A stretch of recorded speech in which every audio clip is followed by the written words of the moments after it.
rate equation. Ano yung ulit? Medyo choppy lang.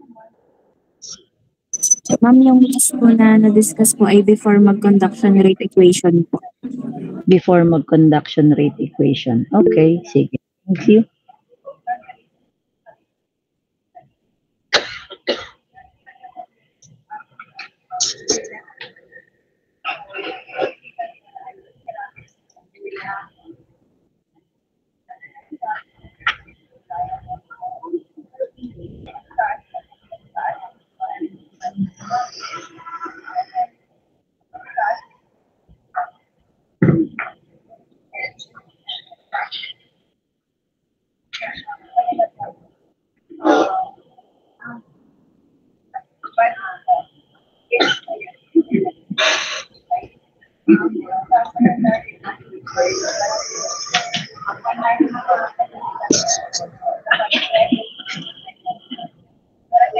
Okay, for those who have the lecture notes, you may refer to your lecture notes.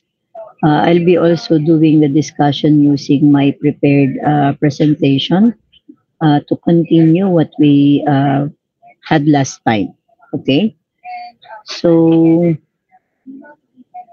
let me also join in my tablet because I will do the writings using the tablet.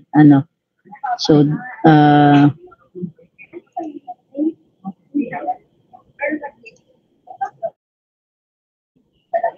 so we have here the laws governing the modes of heat transfer, and we will be talking about the conduction rate equation.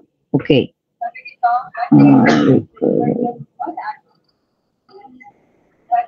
I'll be also presenting in my tablet so that I can write.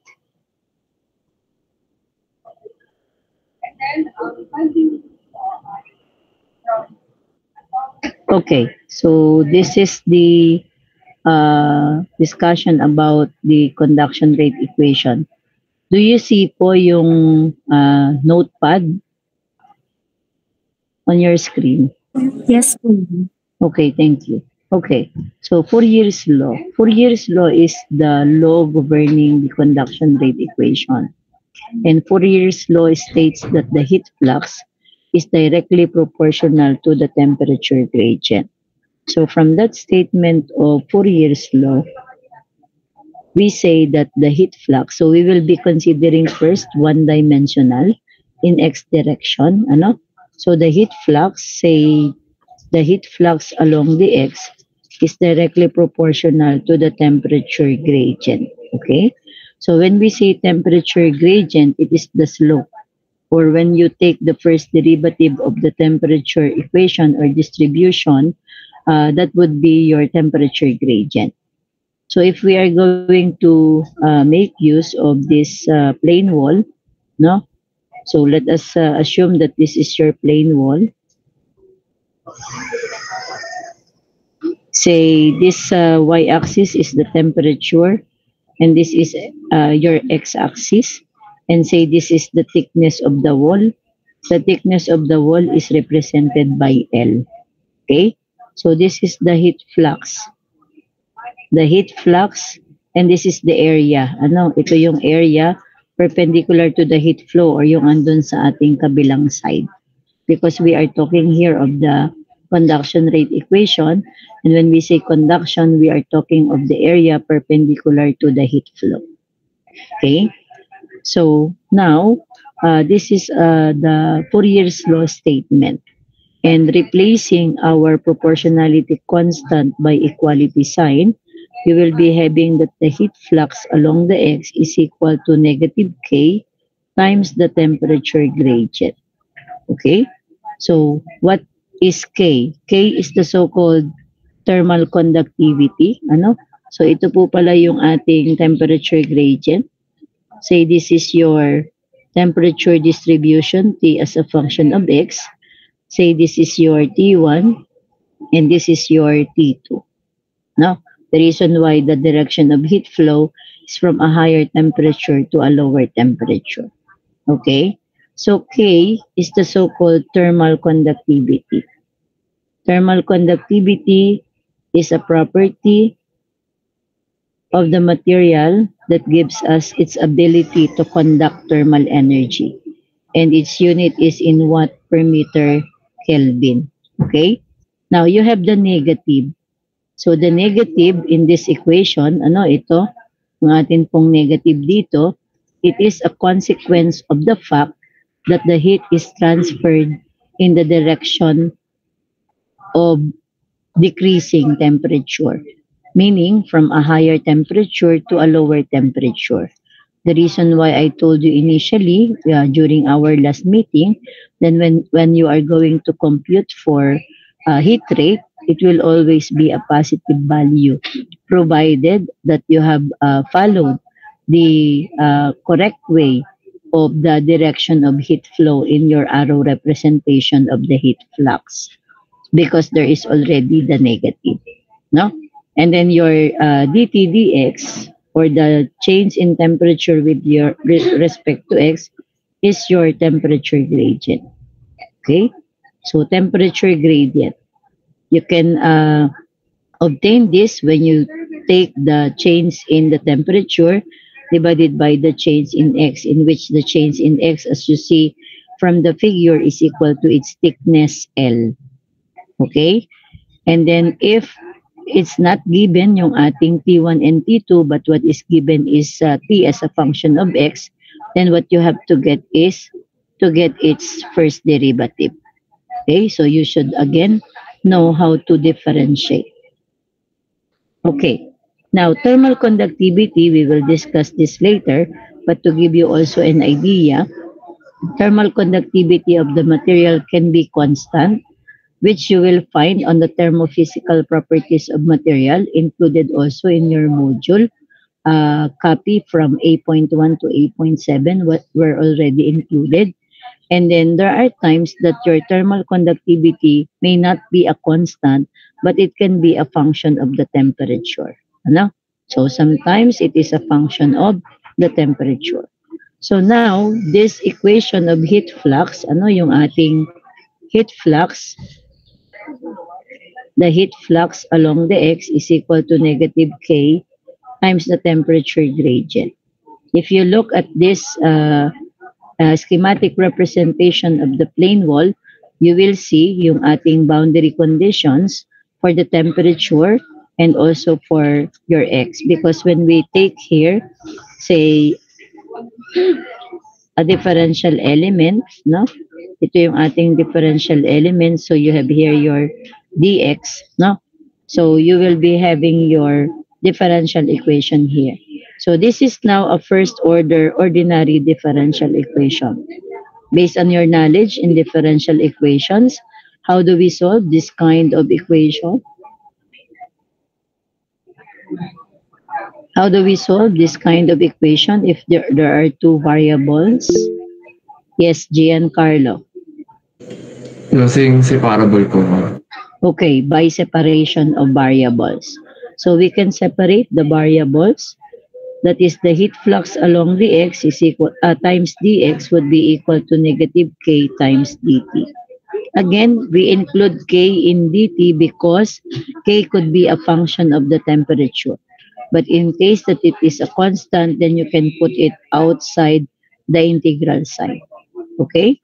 Now, you apply the limit of integration. I mean, you take the limit of integration. So when we talk of dx, it is from 0 to L. That is from the surface up to its thickness. And for your dt, from the diagram, it is from T1 to T2 because of the arrow representation. Okay? So now, when you integrate, that is the heat flux along the x multiplied by x integrated from 0 to L would be negative k times t integrated from T1 to T2. And now, applying the limits of integration, that would be the heat flux along the x times L minus 0 is equal to negative k times T2 minus T1. And simplifying the equation, then your heat flux along the x would be equal to k times, minultiply ko na po yung negative. So that would be T1 minus T2 divided by the thickness L. And this is now the equation for your heat flux. If you are asked to find the heat rate along the x is simply equal to your heat flux along the x times the area perpendicular to the heat flow. So simplifying, that would be equal to K times the area times T1 minus T2 divided by the thickness L. So this is now our conduction rate equation. Okay? This is now our conduction rate equation. Now, again, your K is in watt per meter Kelvin. Your A is in square meter. T1 minus T2 is in Kelvin and L is in meter, making the units to be in watts. So the heat flux would be in watts per square meter. When you multiply it with the area, so that would be in watts. Okay? So let me go back again with my presentation. So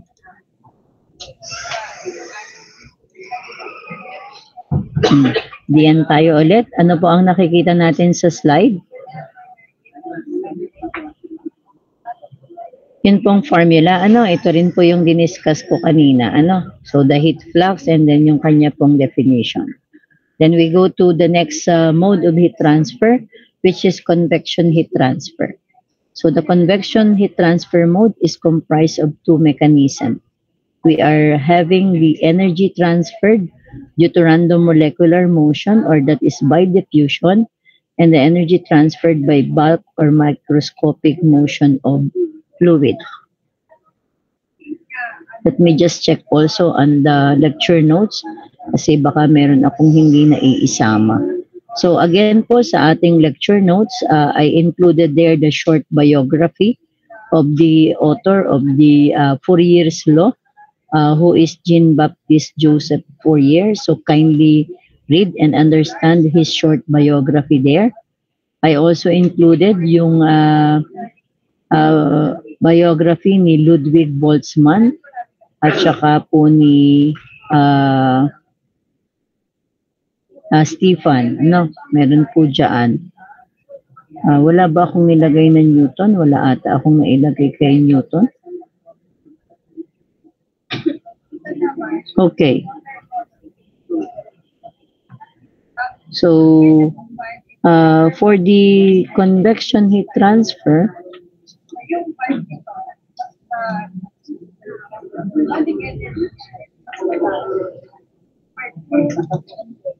okay, so what you have here in the slide is a discussion of the two boundary layer.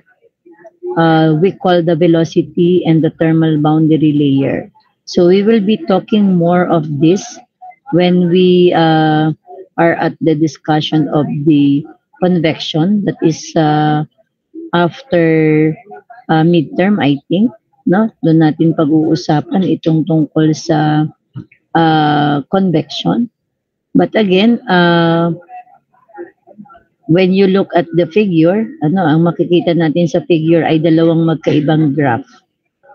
This one on the left side gives us the velocity boundary layer, or the velocity velocity profile, and the other one is the temperature distribution.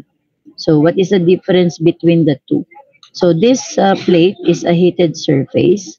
So for the heated surface, when we talk of the velocity of the fluid, the velocity started at V equals 0 at the heated surface, but as it goes further away from the heated surface, as you see the profile, yung ating kulay red, the velocity increases. However, when we talk of the temperature distribution, at the surface, we have here, since it is a heated surface, but the temperature of the fluid as it goes further away from the surface decreases. So later in our discussion of convection, you will see kung alin ba yung tinatawag natin na velocity boundary layer and the thermal boundary layer. So they are associated with these two figure. Okay? Then there are two types of convection, the free and the forced convection. So pag sinabi nating free convection, from the word free, it is also equivalent yung ating natural convection. So the flow is induced by buoyancy forces, which arises from density differences caused by temperature variations in the fluid. So in our discussion later, for the free convection, that would be after na ma-discuss natin yung forced convection, normally our example there would be about a plume and an impinging jet, because the reaction there, they are caused by buoyancy forces.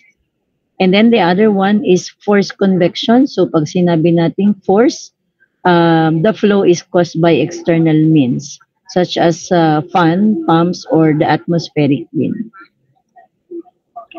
Now, this is the law governing the convection rate equation. That is the so-called Newton's law of cooling. So, kung kanina merong thermal conductivity, ngayon meron din tayong coefficient, and that is termed to be the convection heat transfer coefficient, which is represented by H. So the heat flux is equal to H times the difference between the surface and the fluid temperature. Again, do not read that as T infinity, but it refers to the fluid temperature. Okay, so that is heat flux. So now if you are asked for the heat rate, then you multiply it with the area. The area now is the surface area exposed to the moving fluid. If we are talking, for example, your hand or your arm or the surface of, say, solar panel, so yun po yung pinag-uusapan natin. Okay? So your heat flux, again, is in watts per square meter. Your convection heat transfer coefficient is in watts per square meter Kelvin. Ts is the surface temperature, and again, T infinity should be read as the fluid temperature. So that is Newton's law of cooling. The next one is radiation. So thermal radiation is emitted by matter that is at finite temperature. Regardless of the form of matter, the emission may be attributed to changes in the electron configurations of the constituent atoms or molecules. The energy of the radiation field is transported by electromagnetic waves or photons. While the transfer of energy by conduction or convection requires the presence of a material medium, radiation does not. Because as I explained with you last time, when we have radiation heat exchange, there are two surfaces of different temperatures and spaces in between. Okay? So in fact, radiation transfer occurs most efficiently in vacuum. Now, what is the law governing the radiation heat transfer? We have the so-called Stefan-Boltzmann law, no? But before we go there, let us discuss the different terminologies, the different parameters included in the radiation heat transfer equation.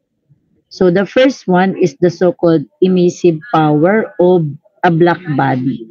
So we say that a black body is an ideal radiator or ideal absorber or ideal emitter, no?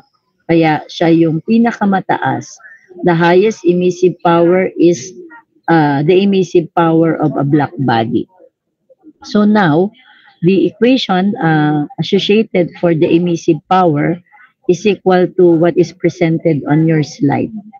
The emissive power is equal to the Stefan-Boltzmann constant times Ts to the fourth. So the sigma there is the so-called Stefan-Boltzmann constant. So you should remember this value, no? Yan po ay dapat sa ulo ng mga nag-heat transfer. At pag merong radiation heat exchange, dapat po ay alam po natin yung value ng Stefan Boltzmann constant. So madali naman pong tandaan, 5.67 times 10 to the negative 8. The unit po is in watts per square meter Kelvin to the fourth. Take note na yun pong ating surface temperature. Before raising it to the fourth power, it should be expressed first in Kelvin. Hindi pwedeng naka-degree Celsius ay in-raise natin sa Kelvin, sa fourth, bago natin kinonvert sa Kelvin. Hindi po. It should be first expressed in absolute temperature in Kelvin before raising it to the fourth power. And that is the maximum emissive power. The emissive power of a black body. Okay po? Next po. Now, since black body is said to be ideal, sabi nga natin, wala naman yatang ideal. No? Pangarap lang natin na magkaroon ng ideal. So, what we have is the real body. Okay? So, the emissive power of a real body is less than that of the black body by a certain factor, which is given by the radiative property of the material or surface. Express itong atin pong symbol na ito, that is the emissivity. That is a radiative property of the surface in which the value is from 0 to less than or equal to 1. Again po, pag 1, black body na po siya. So it should be from 0 to 1. Okay? So ito po yung emissive power ng real body. You have to multiply the emissive power ng black body by the emissivity of the surface. Okay? So emissivity po, unitless po ito. Okay po? Now, meron din po tayong tinatawag na irradiation. So radiation may also be incident on a surface from its surroundings.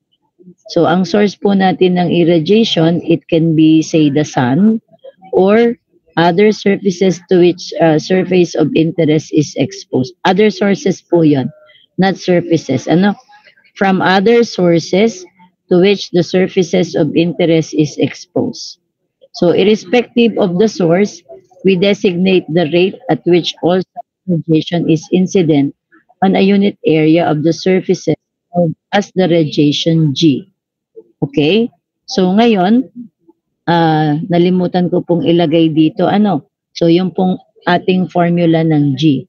So yung ating pong formula ng G, so G is equal to Stefan Boltzmann constant times T-sur to the fourth po. Ano naman yung T-sur? T-sur is the surrounding temperature. So malalaman po natin na kailangan po nating lagyan ng radiation heat transfer doon po sa ating analysis kung meron po tayong given na surrounding temperature. Kung wala po, hindi po ibig sabihin ay wala po tayong radiation heat transfer. It will just be included in one of your assumptions that it is negligible. It is negligible because the value may be very small as compared to the other modes of heat transfer present. Okay? So, ayan po yung formula natin ng irradiation G. Again, Stefan Boltzmann constant is 5.67 times 10 to the negative 8 watts per square meter Kelvin to the fourth. Okay. So now, what happened? Imaginein po natin yung ating radiation coming from the sun. Nag-strike po siya sa surface ng, say, solar panel. Anong mangyayari? So, some of the irradiation will be absorbed by the solar panel or the surface of the solar panel. Some would be reflected back and some would be transmitted. Okay, so we will discuss those properties later towards the end of our module because that is for the radiation heat exchange properties and processes. Ano? But now we are interested in the amount that is being absorbed. So a portion or all of the irradiation may be absorbed by the surface, thereby increasing the thermal energy of the material. The rate at which radiant energy is absorbed per unit surface area may be evaluated from the knowledge of the surface radiative property termed the absorptivity alpha. So again, this is absorptivity alpha. Ano po? So ito po yung ating isa pang property. Kanina po may emissivity, ngayon may absorptivity. So yun naman po yung property ng surface or ng material to absorb irradiation or radiation coming from possible sources. Okay. So if we are interested with that, ay ito po pala, dito ko pala sinulat siya. So yan pong ating G absorb, yung amount po na na-absorb is simply equal to your absorptivity times your irradiation. So if alpha is less than 1 and the surface is opaque, portions of the irradiation are reflected. If the surface is semi-transparent, portions of irradiation may also be transmitted. So yun po yung minention ko kanina na 3 properties which are absorptivity, reflectivity, and transmissivity, which we are going to discuss further sa atin pong module 9. Okay po? So ito po yung ating G-absorb. So this is the radiation exchange at the surface. Ito po yung nangyayari. Kung meron po tayong surface, meron po siyang property na emissivity, absorptivity, and then we have here the surface temperature. So this surface has its emissive power. And since we have the source, then there is the irradiation G. It is included also yung ating Q convection because we have here in the schematic representation that there is a moving fluid which is gas. So surface temperature and fluid temperature, then there should be convection. But we will also be interested in this part because this part will give us the radiation heat transfer. Okay? But in considering radiation heat transfer, we will be talking of an assumption in which a small body is enclosed by a large surroundings, or that the radiation exchange is between a small surface and a large surroundings. Okay? So ito po yung ating diagram din kanina. Let me also again share using yung aking isang device at ako po ay susulat ulit.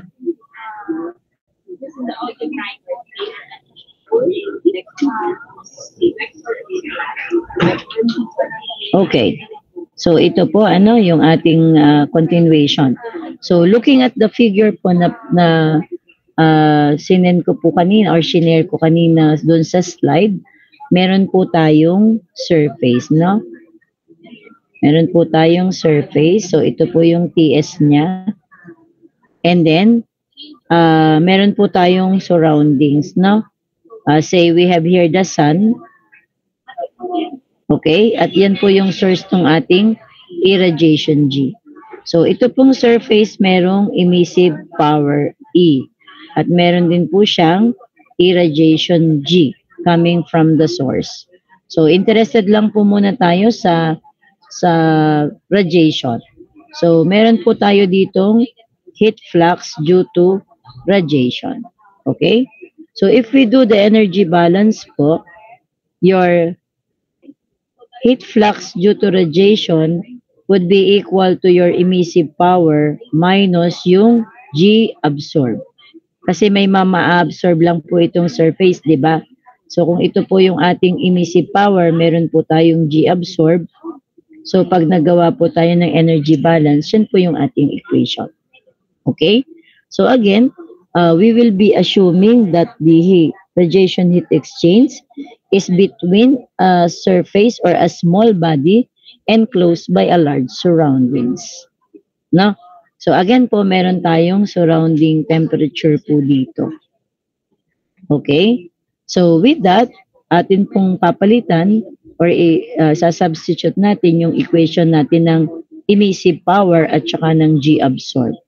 So we learned a while ago that your emissive power is emissivity times the Stefan-Boltzmann constant times Ts to the 4th.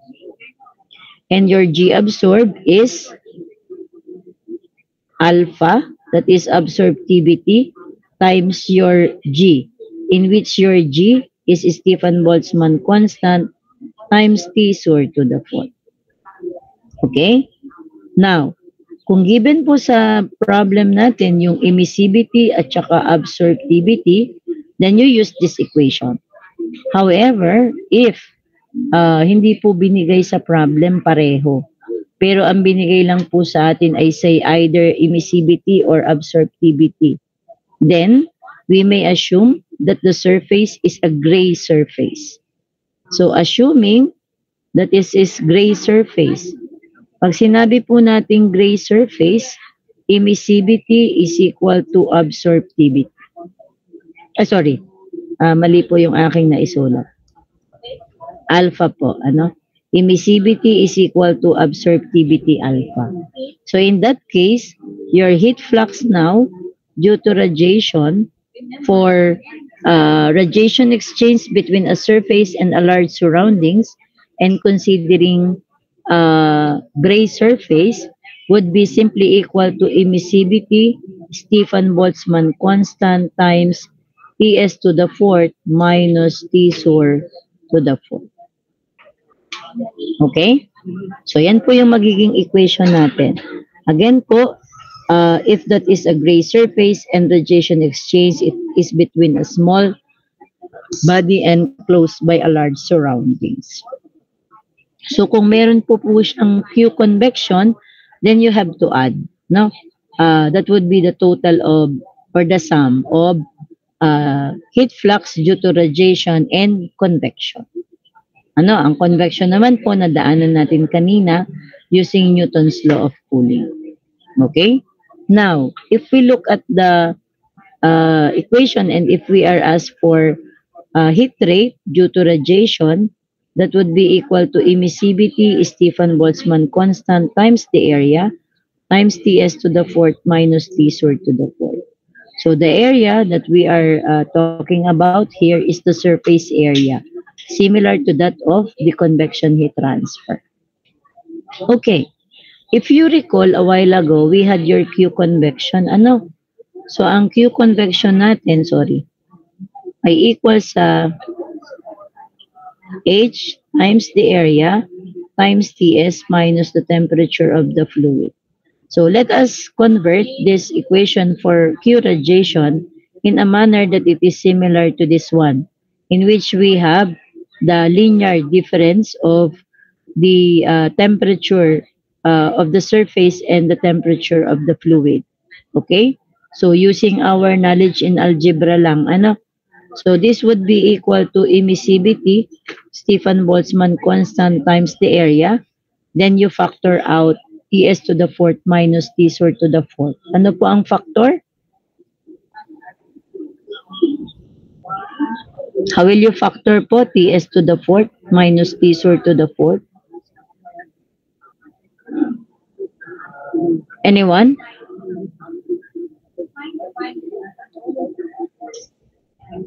Nakalimutan na po ang algebra. Sum and difference po, So that is Ts squared plus T soar squared times, square times Ts squared minus T soar squared. Tama po? And then, further factoring po yung ating Ts squared minus T soar squared. That is equal to Ts plus Tsur times Ts minus Tsur. Okay? Tama po? So now we define, let your radiation heat transfer coefficient to be emissivity Stefan Boltzmann constant Ts squared plus Tsur squared times Ts plus Tsur. Therefore, your heat rate due to radiation would be equal to the radiation heat transfer coefficient multiplied by the area times Ts minus Tsur. So magkamukha na po yung dalawa. Ano? Yung Q convection at saka po yung Q radiation. So, sometimes po may mga problem na ang binibigay po sa atin is yung radiation heat transfer coefficient. So, please take note that that is equivalent to this one. Again, this is applicable po doon sa ating assumption that the radiation exchange is between a small body enclosed by a large surroundings and that it is a gray surface. Otherwise, kung hindi po yon, we cannot come up with this kind of equation because you have to use this one. Ito po yung ating gagamitin na equation kung hindi po siya gray surface. Questions po, clarification with radiation heat exchange and the other modes of heat transfer rate equation and the governing laws. May tanong po? Clarifications? Wala po. So let me proceed to the next.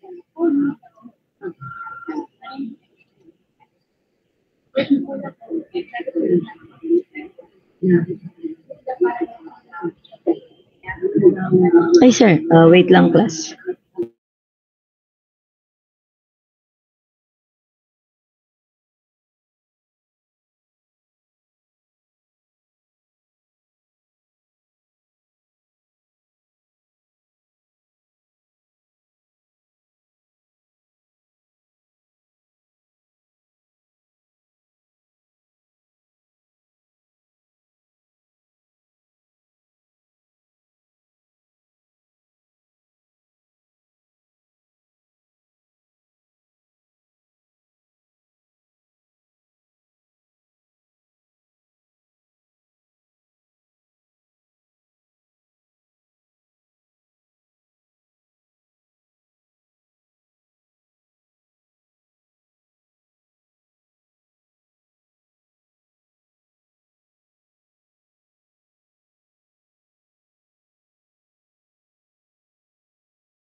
Okay, so let me continue. Ano?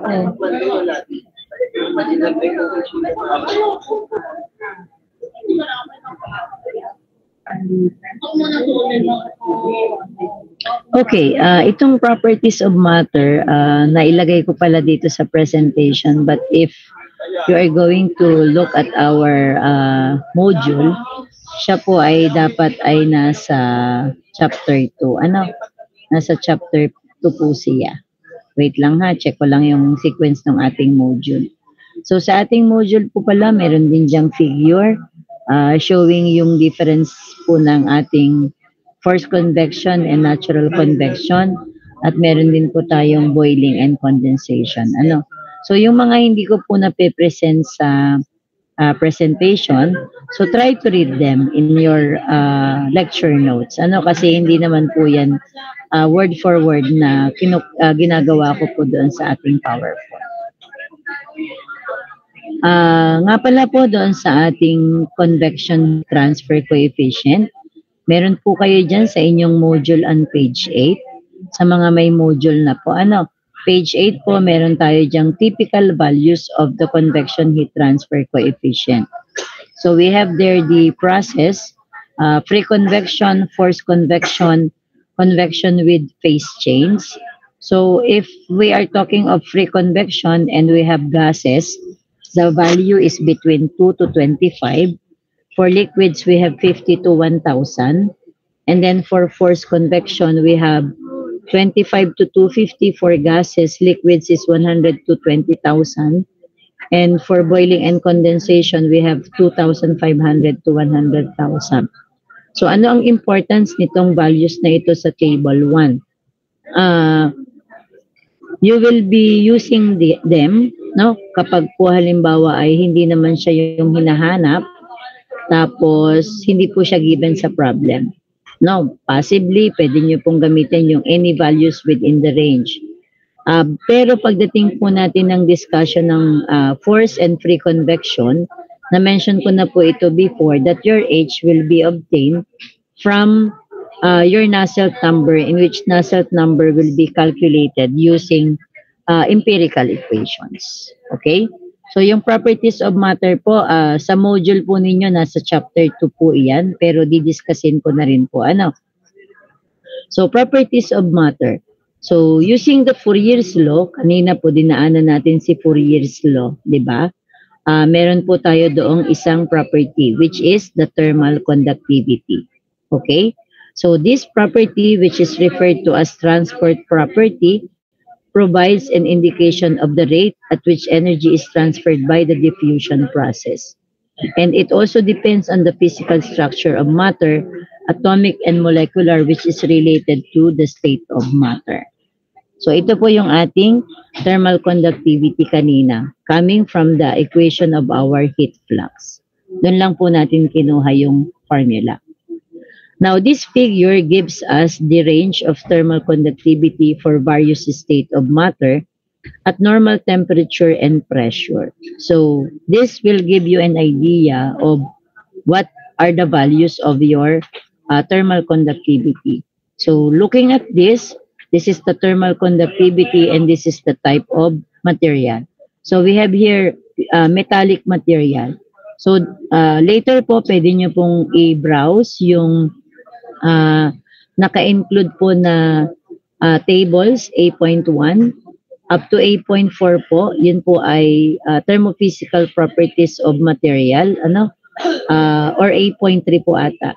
So, andun po yung metallic, yun po yung una. Kaya sila po yung matataas yung thermal conductivity. So, ito po yung hierarchy natin pagdating po sa values ng thermal conductivity. So, gases having the lowest, followed by insulation material or systems, then liquids, non-metallics, alloys, and pure metals. Okay? This graph naman po gives us the temperature dependence of thermal conductivity of selected solids. So as you see po from the graph, there are some variations in terms of how the thermal conductivity varies with respect to the temperature. Hindi po sila pare-pareho. Ano?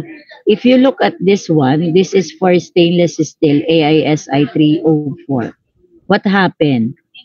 When the temperature increases, also the thermal conductivity increases, no? Pero pag tiningnan mo po yung iron, what happened, no? Ito po yung sa iron. When the temperature increases, the thermal conductivity decreases, but during this part, from 1,000 to 2,000 degrees Celsius, it increases. Okay? So, hindi po pare-pareho yung kanilang behavior. Ito naman pong mga nasa itaas, somehow may konting fluctuations in terms of the thermal conductivity as the temperature varies. Okay? So, you can refer to this table graph and also to the previous table to have an idea of what are the values of their thermal conductivity. Now, again, talking of the properties, we are having the transport and the thermodynamic properties. So, yung thermodynamic properties, they are not new to you anymore. You had them in your thermodynamics discussion. Ano? So, ano yung mga thermodynamic properties? Kasama po yung ating density at saka specific heat. So, the product of density and specific heat is what we call the volumetric heat capacity, no? Which measure the ability of the material to store thermal energy. Okay? Volumetric heat capacity po yun. Balikan ko lang po yung una. So, the transport property includes yung ating pong diffusion rate coefficients such as yung ating thermal conductivity for heat transfer and your kinematic viscosity for momentum transfer.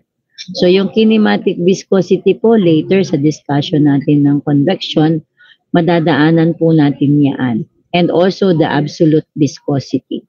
So kinematic viscosity is the ratio of absolute viscosity and density. No? So kung absolute viscosity po at density ang given, kailangan ng kinematic viscosity, then we can also obtain the value. Okay? So now, if you take the ratio of the thermal conductivity to the heat capacity, it is termed as thermal diffusivity. Okay? Di pa approve yun ha, pero klasihin nyo na ha. Week 2 ko pinasimulan, sorry po. Okay, so, pag kinuha po natin yung ratio, we have another property which is thermal diffusivity. Okay?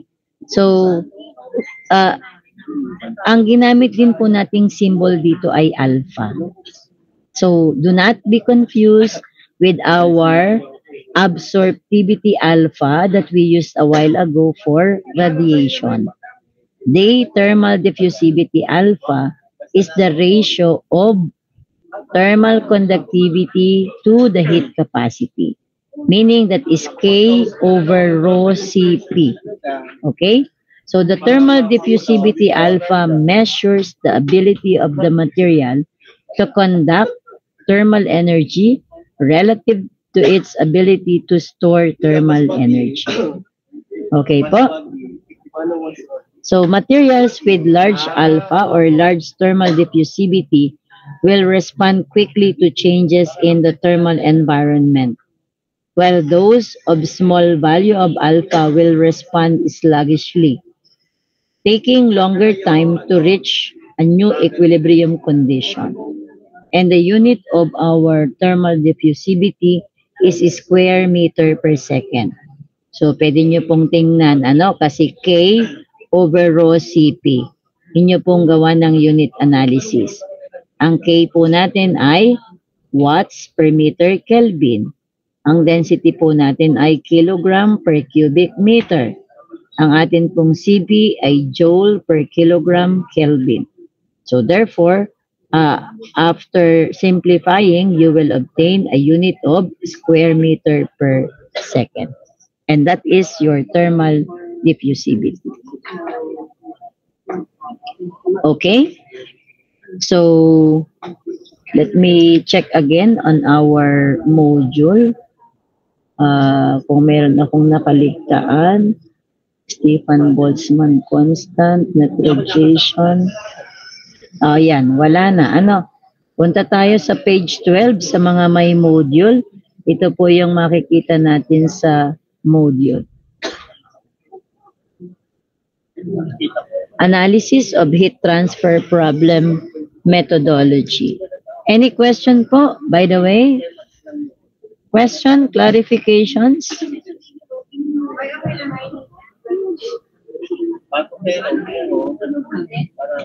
Wala po. So, let me proceed. Ano? So, this analysis of heat transfer problem methodology is suggested by the author of our reference or reference book natin. Yun pong by Bergman et al. Ano? So, yun po yung ating ginagamit na reference material. Wait po for a while, ha?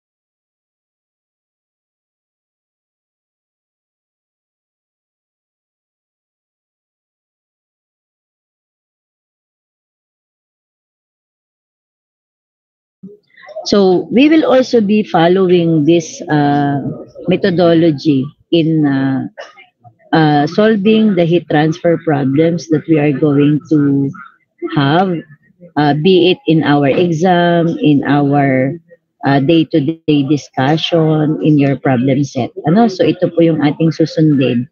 Kung nasanay po tayo sa given, required, solution, or solution po agad ang tawag natin, ito po yung ating susundin. Ano? So, first is known. So, there are 7 items, okay? So, known. After carefully reading the problem, state briefly and concisely what is known about the problem. Do not repeat the problem statement. Okay? So, dati nasanay tayo kapag given, nilalagay natin, di ba? Halimbawa, diameter is equal to 0.02 meter. No? Nilalagay ka agad natin. Dito po sa known, you just need to describe kung ano ba yung mga given data. No? Wala pong numerical value na ilalagay dyan. So, later, maglalagay po tayo ng example. Next po is yung find. So, ito yung nakasanayan po natin na required. So, find. State briefly and concisely what must be found. So, kung halimbawa po ang sabi ay determine the heat transfer rate. E di lalagay nyo po, heat transfer rate. Lagay na rin po natin yung inyong notation or yung representation na gagamitin nyo. So, kung heat rate ay dQ, lowercase q. Kung sabi po ay determine the fluid temperature, ay di T infinity. Fluid temperature, comma, T infinity. Okay? The third po is you draw the schematic diagram. Draw a schematic of the physical system. If application of conservation of laws is anticipated, represent the control surface by dashed line on the schematic. Identify relevant heat transfer processes by appropriately labeled arrows on the schematic. So sa schematic diagram po, ilalagay nyo na po lahat doon ng given. No? Kung mayroong given na dimension, given na temperature, given na heat flux, ilalagay nyo na po. And also, you have to place yung arrow representation natin ng heat flux or kung heat rate po. no?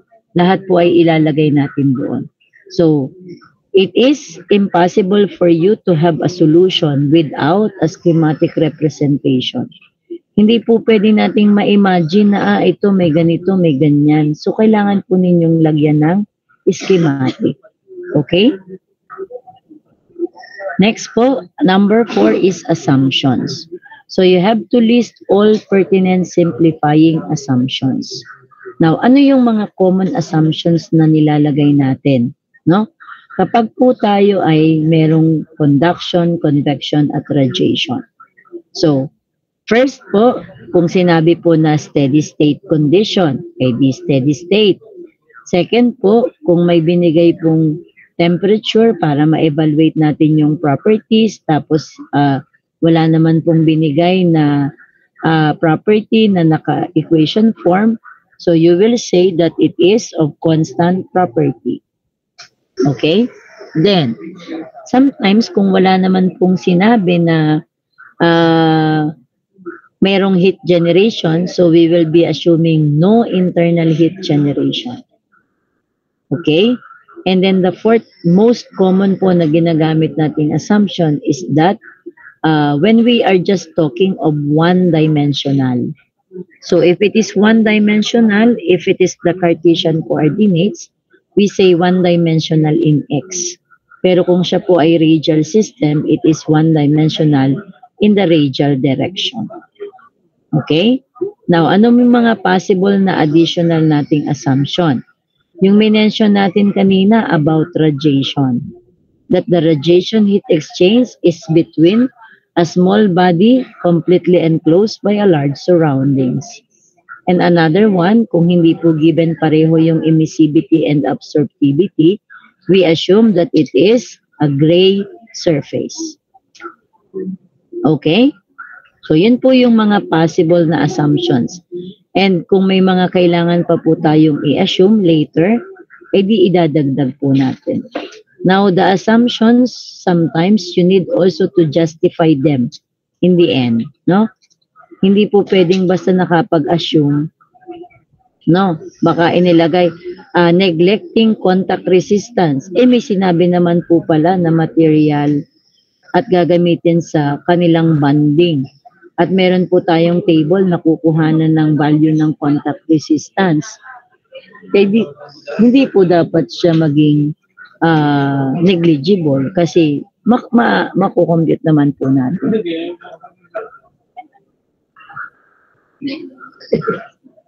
Ano? Lang ko yung form. Sabi mo naman sa hindi mo ko na Okay. So, next item po, number 5, properties. If ito po sinilalagay lang natin kung may mga properties po tayo na need nating kuhanin sa table. Pero kung given na naman pong lahat, edi pwede pong hindi na po natin ito ilagay. Okay? I-skip nyo na po ito. Now, if there would be some properties needed to be obtained from sources, say doon sa mga available nating tables and figures, you have to identify kung ano po bang value natin siya kukuhanin. Halimbawa, kailangan natin temperature. So, at what temperature? Okay? And then, kung kailangan natin i-identify kung saan ba siyang table kasama. Kung halimbawa po nakita natin siya sa table A.1, wag na po nating i-cite na table A.1. Ang gamitin po natin is yung title ng table. Kasi po sa ibang reference material, hindi naman po siya table A.1. Okay? So it's better to say that from thermophysical properties of metallic materials. Ano? Yun po yung gagamitin natin. At what particular temperature? Say at 200 Kelvin or at 400 Kelvin. So, ayun po yung ating kukuhanan ng property. Okay? Next po item is analysis. So, actually, itong analysis, ito pa po yung start ng solution natin. So, you begin your analysis by applying appropriate conservation laws and introduce rate equations as needed. Develop the analysis completely before substituting numerical values. Perform the calculations needed to obtain the desired results. So it is better to simplify first equations before you substitute values. And do not forget to do also unit analysis. Kasi minsan, kaya nagkakamali, yung isa pala ay naka-multiply ng 1,000, yung isa ay hindi naman sinulat. So better to write the units for your unit analysis. Okay? And then after that, would be the last one, which is your comments. So do not simply write no comments, no? You need to say something about what you obtain. So you may discuss your results. Such discussion may include a summary of key conclusion, a critique of the original assumptions, and an inference of trends obtained by performing additional what-if and parameter sensitivity calculations. No? So halimbawa ay nagkaroon din kayo ng assumption, nag-assume tayo ng temperature during our evaluation ng ating properties kasi hindi given, kailangan natin ma-evaluate at a certain temperature. So you assume a certain value. But then when you check, hindi pala yun yung tamang temperature na dapat i-assume. So you have to repeat the process. So it can be included in your comments. Okay? So ayun po yung ating 7 components ng ating methodology. So pag po tayo ay nag-present ng ating solution, it should be complete. No, possible lang pong mawala is yung properties. As I mentioned, kapag po siya ay given na, ay di wag na po natin na, ha? Oh ma, ano? Bili. 11:30 pa. Okay. Okay, class? Naintindihan po yung ating methodologies. Again po, you have to complete and you have to follow this when we are going to have any heat transfer problems, be it in simple discussion natin or day-to-day discussion or in your exam, in your problem sets, in your quizzes na meron pong problem, heat transfer problems. Question po, clarifications. Naintindihan pa po, kindly send reactions po if you still understand yung aking pong mga pinagsasabi at baka po wala na akong kapulong. Okay po. So let me proceed to the next slide. Bago po tayo mag-process identification, punta po tayo sa inyong module. Sa inyo pong module, meron po tayong example 1.1. Sino po sa inyo ang meron ng module? Makikibasa nga po ng example 1.1. Anyone po? May copy po ng module? Yes, Emmanuel. Example 1.1. The wall of an industrial furnace is constructed from 0.25 meter thick fire clay Hello? brick. Are you talking na po, Otoy? Speaking na? Yes po. Ba't pala ako naririnig?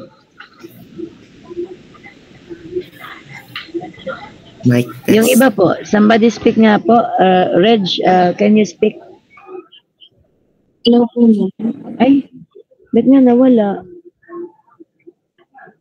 Pero hindi ko na kayo pakinig ngayon. Wait lang ha. Kasi kanina pakinig ko kayo. Mga naibo. Neng? Hello po, ma'am. Okay na. Sige, Mr. Emmanuel, kindly read problem number 1. The wall of an industrial furnace is constructed from 0.25 meter thick fire clay brick having a thermal conductivity of 1.7 watts per meter Kelvin.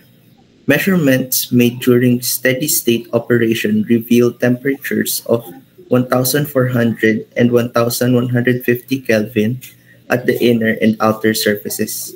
Respectively, what is the rate of heat loss through a wall that is 0.5 meter by 2 meter on a side? Okay, thank you. So let us try to solve this problem first, since we already discussed yung ating methodology. Ano?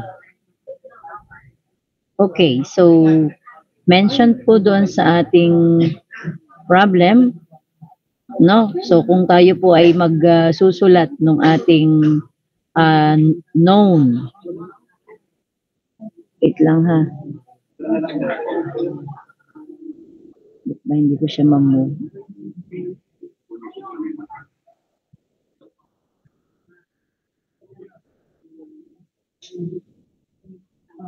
Wait po. Open ko lang po yung aking problem. Sino?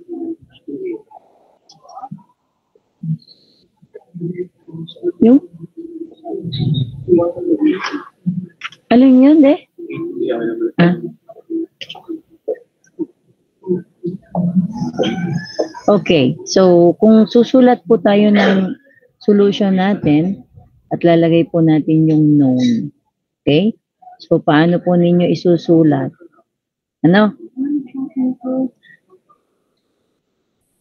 So, sabi po sa atin ay, the wall of an industrial furnace is constructed. So, may binigay po sa atin dito na dimension. Merong thermal conductivity. Minention po na steady state. Tapos, meron pong given na surface temperature. No? And then, yun pong area ng ating wall. Okay? So, kung tayo po ay maglalagay ng ating solution, so again po, susundin po natin yung ating methodology na diniscuss. Ang una po ay known. Okay, so ano po yung known na isusulat natin? Ha? Pwede nyo pong sabihin na steady state. Steady state condition kasi minention na po. So, ibig sabihin, hindi nyo na po siya isasama later sa assumption. So, steady state conditions with prescribed wall dimension,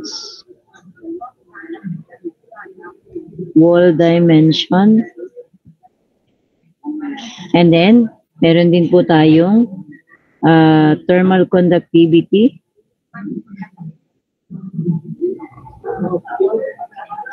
and surface area. Surface temperatures. Okay? Kung gusto niyo pong isa-isahin yung wall dimension, pwede niyo naman din pong sabihin thickness at saka yung area. No? Ito po, pwede namang mag-iba-iba po kayo ng statement. Pwede kahit po alin ang mauna kung paano nyo po siya ipe-present. Okay? So, ayun po. And then, ano pong tinatanong sa atin?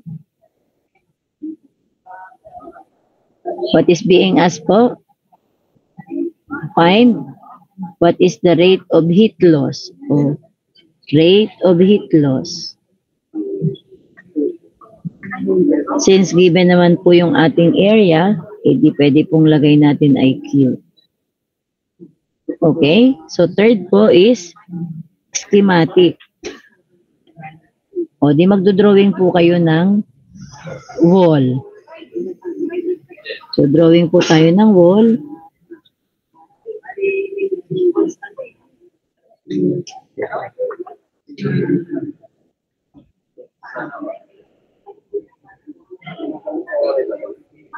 Okay? So, lagyan na po natin dito sa schematic ng lahat po ng given. So, ano po ang mga given sa atin? Okay? So, meron po tayo na thickness na 0.25. So, ito po yung 0.25 meter.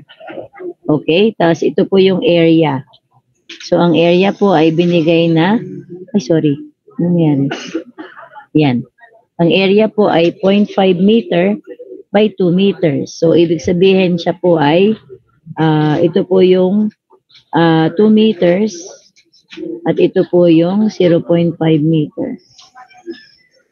Okay? And then, may binigay po sa atin na temperature. Ang temperature po natin ay 1.4 at saka 1.150. So, pwede po natin kuhanin yung side na ito. Kung gusto nyo po, pwede nyo naman din diyang ilagay or pwede nyo pong i-separate yung para doon sa thickness ng ating wall. No? So, ito po yung ating 1,400 Kelvin at ito po yung 1,150 Kelvin. So, ito po yung ating temperature. Okay? So, ito po ay kinuha lang natin doon.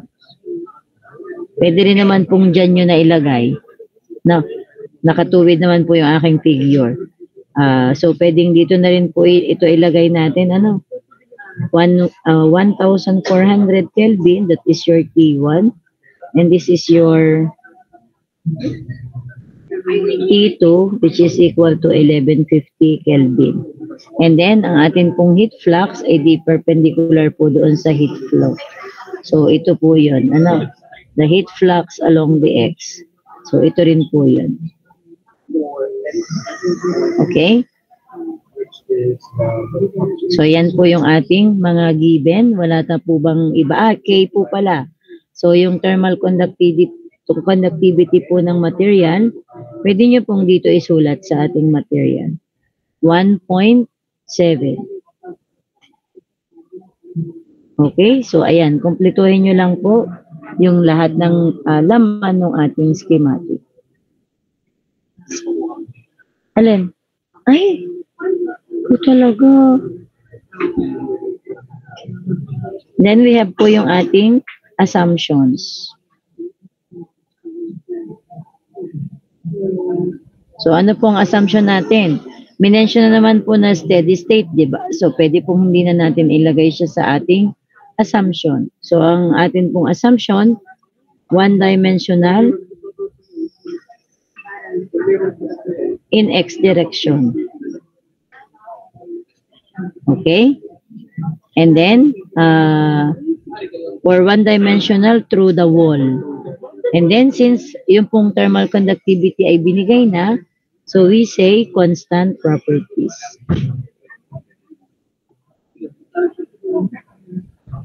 So, ayan lang po muna sa ngayon yung ating assumptions. So, wala naman po binigay na surrounding temperature, kaya wala po tayong TSO. Q radiation. Okay? So, pagdating po natin ng analysis,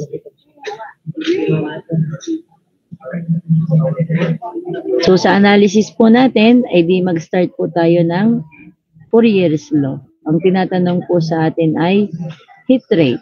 So, pwede pong umpisahan natin or ilagay natin kaagad yung formula natin ng heat rate. No, yung atin pong dinerive kanina. Ano po yung ating equation? So, the heat rate along the X is equal to the heat flux multiplied by the area. Or simply, yung atin pong heat flux na compute na po natin kanina, di ba? K times the area times T1 minus T2 divided by the thickness L. So, substituting the values lang po. So, this is a direct substitution example problem. So, ang atin pong K ay 1.7 watt per meter Kelvin. Ang atin pong area ay di 0.5 meter po times 2 meters.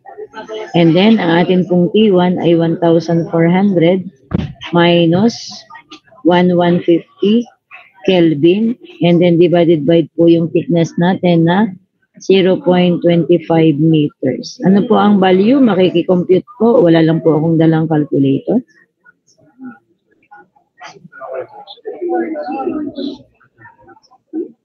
Value po, value.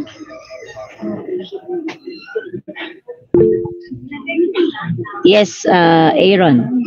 1,700 watts po. Ano bunso? 1,700 watts po.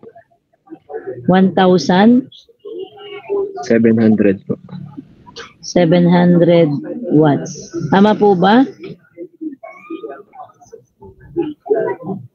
Okay, sige po. Okay, so that is 1,700 watts. Now, pag nilagay po natin ng comment, ano po ang comment na pwede ninyong ilagay?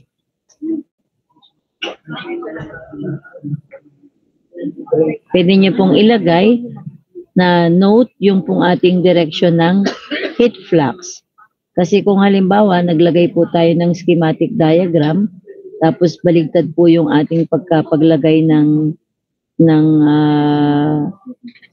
arrow, or possibly po kapag ka nag-drawing kayo, magkabaligtad po yung ating temperature, yung 1,4 po yung nasa kabilang surface at yung 1,150 po yung nasa kabilang surface. Pwede rin po yun, di ba? Kasi wala namang sinabi. Baka ito yung 1,150 natin, tapos ito yung 1,400. Sorry. Dito po sa taas, 1,400. So magiging ganito po yung ating figure, di ba? Pero baka mamaya nung nilagay mo ng heat flux, ganyan. Ay di pag po ganyan ang ginawa natin, negative po yung inyong makukuhang value. So you should be taking note of this direction of heat flux, that it should be on the opposite direction. Kasi po, coming from the higher temperature to a lower temperature. So note the direction of heat flow. If you compute first for heat flux, no? Kung kinompute nyo po yung heat flux, bago nyo po siya minultiply ng area para makuha yung heat rate, you can also put po in your comments to note the distinction between the heat flux and the heat rate. Okay? Isa pa pong pwede nating ilagay sa comments kung halimbawa po ay ang given po sa atin na T1 at saka T2 ay naka-degree Celsius. No? Kung naka-degree Celsius po yan, pwede nyo na pong hindi i-convert sa Kelvin. Kasi change in degree Celsius is also change in Kelvin, di po ba? Kasi pareho nyo pong aada ng plus 273, plus 273, tapos may minus naman po yun. So makakancel lang po yan. So kung ang given po ay naka-degree Celsius, pwede na pong hindi natin i-convert sa Kelvin. Yun po ang isa pang possible nating ilagay sa comments. That since the change in degree Celsius is also change in Kelvin, you may not convert yung atin pong temperature into Kelvin. Okay po, ayun po yung ating sample problem, and you have to take note on how we use po or we follow the methodology for the analysis of the heat transfer problem.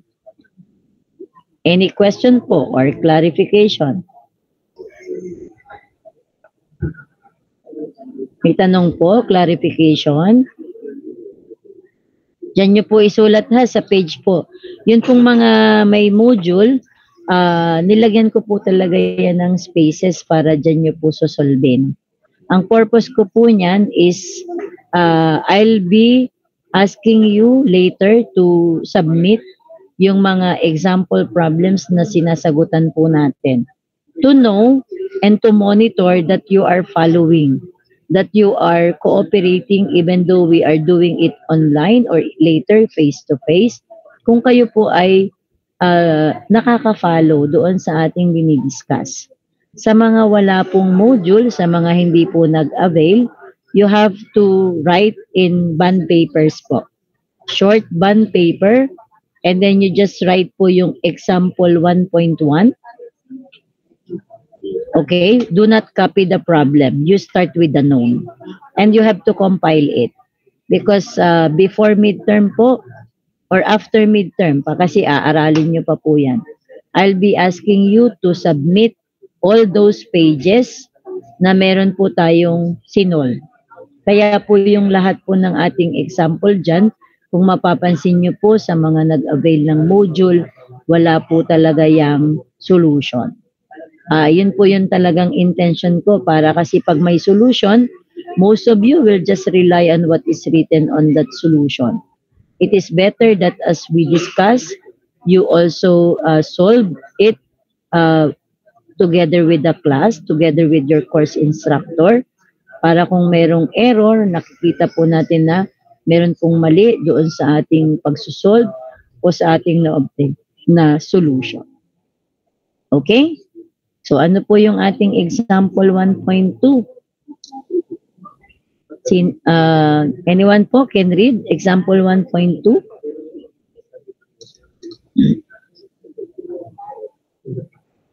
Volunteer po, pakikibasa po ng example 1.2. Okay, Miss Reg.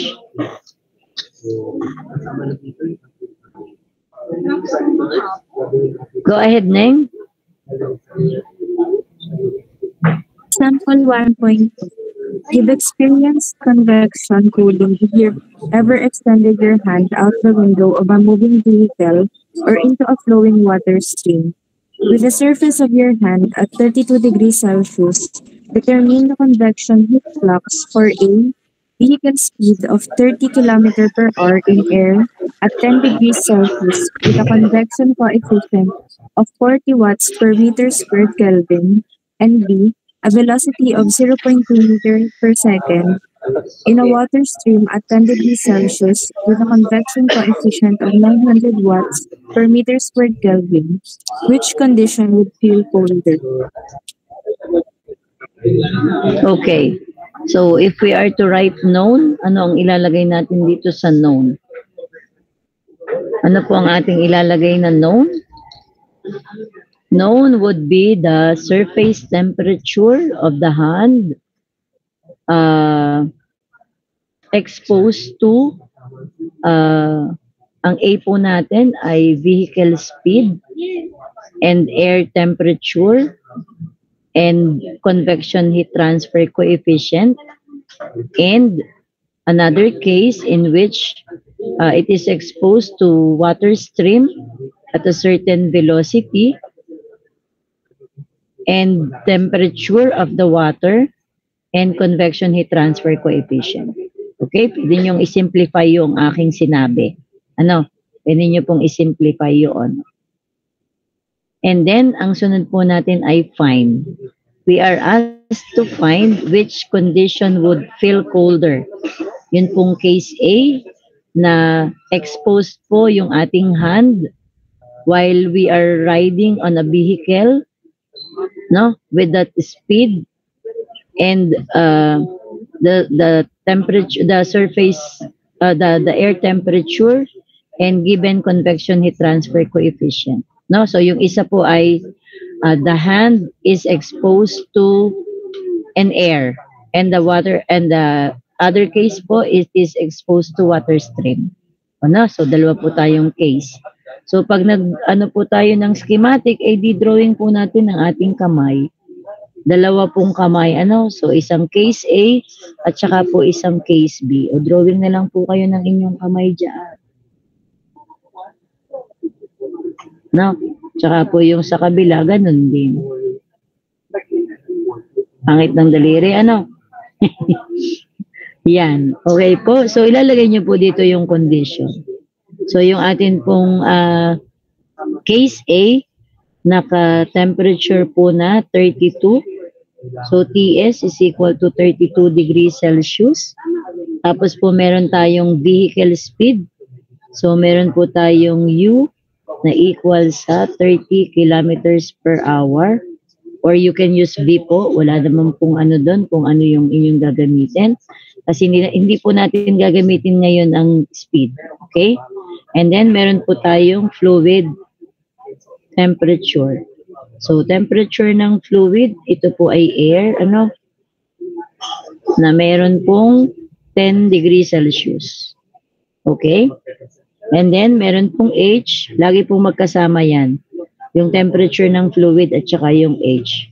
So, this is 40 watts per square meter Kelvin. So, yung case B po naman ay pareho lang po ano, yung TS natin ay 32 degrees Celsius.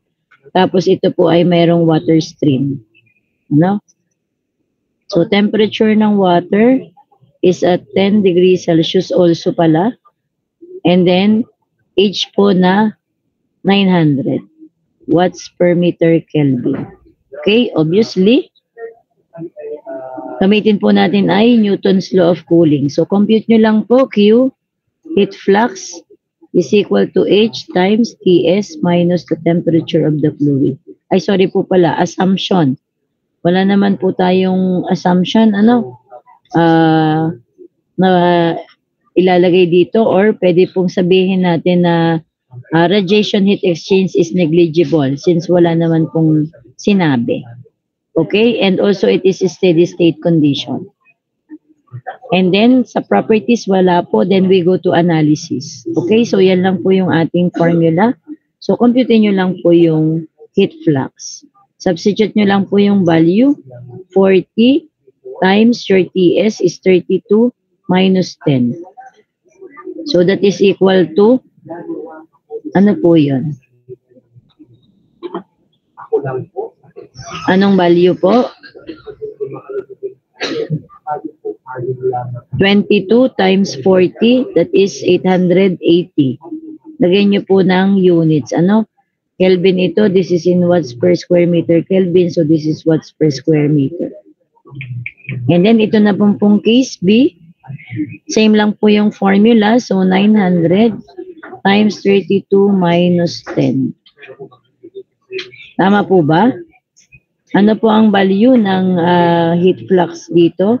18,000, tama ba? 22 times 900, 18,800 watts per square meter. Yes, Aaron? 19,800 po. Ay, sorry. Thank you. 19,800. Okay? So now, knowing these values of the two, which condition in which your hand will feel colder? Alin po? Condition A ba o B? Yung bang mas mababang heat flux o yung mas mataas na heat flux? Alin? Anyone po? Yes, Lance. Yung mas mababa pong heat flux. Bakit? Ay heat loss ito, di ba? Alin na mas magiging mas malamig ang pakiramdam mo? Kasi di ba coming from your hand, magkakaroon ng heat transfer. So mas malamig ang mararamdaman mo kung mas mataas na heat ang nawala sa iyo. So you will feel colder in case B because you have here higher convection heat transfer coefficient. Okay? So para po sa comments, again yung minention ko kanina, since meron po tayong degree Celsius yung ating given, change in degree Celsius is also change in Kelvin. So you may not convert it. Okay? So para po sa ating example 1.3, ito po ipapatry ko sa inyo. Try, ito po ay some practice problem. So try example 1.3 later kapag po kayo ay wala ng klase. Okay? So with that po, 11:30 na hanggang dun lang po yung ating discussion and we will continue po next meeting.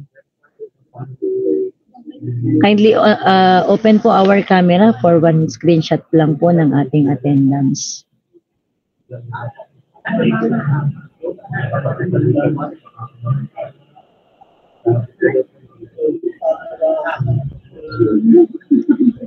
Okay po, at the count of 3 in 1, 2, and 3. Okay, so with that, did you learn po something today? Please react for those who learned something. Okay, so wag kalilimutan ha ang mga diniscuss natin today. Yes, John Dexter. Ma'am, pwede po ba makahingi ng PDF file po sa whiteboard computation po saka yung mga derivation po? Bakit hindi ba kayo nagte-take note? Kasi nga kaya ko sinabi sa inyo kanina. Nakapag-take note naman po kasi po naputol po yung connection ko kanina. Okay, you may ask some other friends? Hindi po kumakapag. Okay, sige, Iko. Okay. Sige, you may ask your classmates na lang for that copy. Ano? Siguro naman ay meron sa kanilang nag-take notes. Sige po. Thank you po. Okay, sige. Okay, so kung wala na, thank you and have your lunch na. Thank you po, ma'am. Thank you po. Thank you po.